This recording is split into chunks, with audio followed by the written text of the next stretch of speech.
আজকের আন্তর্জাতিক প্রতিরক্ষা খবরে জাপানের শীর্ষ শিল্প প্রতিষ্ঠান কাওয়াসাকি হেভি ইন্ডাস্ট্রিজ বা কেএইচআই উন্মোচন করেছে ভবিষ্যতের যুদ্ধক্ষেত্রের জন্য অত্যাধুনিক মানববিহীন যুদ্ধ সহায়ক বিমান বা ড্রোনের নতুন ধারণা।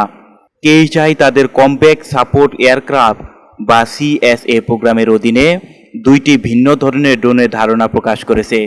এই ড্রোনগুলো জাপানের এয়ার সেল ডিফেন্স ফোর্সের মানবচালিত যুদ্ধ বিমানের সঙ্গে সমন্বয় করে কাজ করবে। সিএসএ প্ল্যাটফর্মগুলোর প্রধান ভূমিকা হবে ইলেকট্রনিক ওয়্যারফেয়ার এবং গোয়েন্দা নজরদারি, যা যুদ্ধক্ষেত্রে অত্যন্ত গুরুত্বপূর্ণ। ওপেন আর্কিটেকচার এবং মডুলার ডিজাইনের কারণে এগুলোকে বিভিন্ন মিশনের জন্য সহজে পরিবর্তন করা যাবে।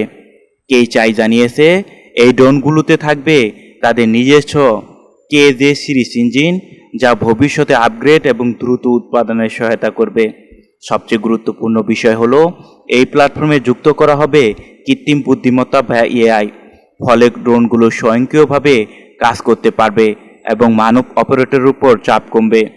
এই ড্রোনগুলো এমনভাবে ঝুঁকিপূর্ণ মিশন পরিচালনা করতে পারবে যা সাধারণত মানবচালিত বিমান দিয়ে করা হলে ঝুঁকি বেড়ে যায়।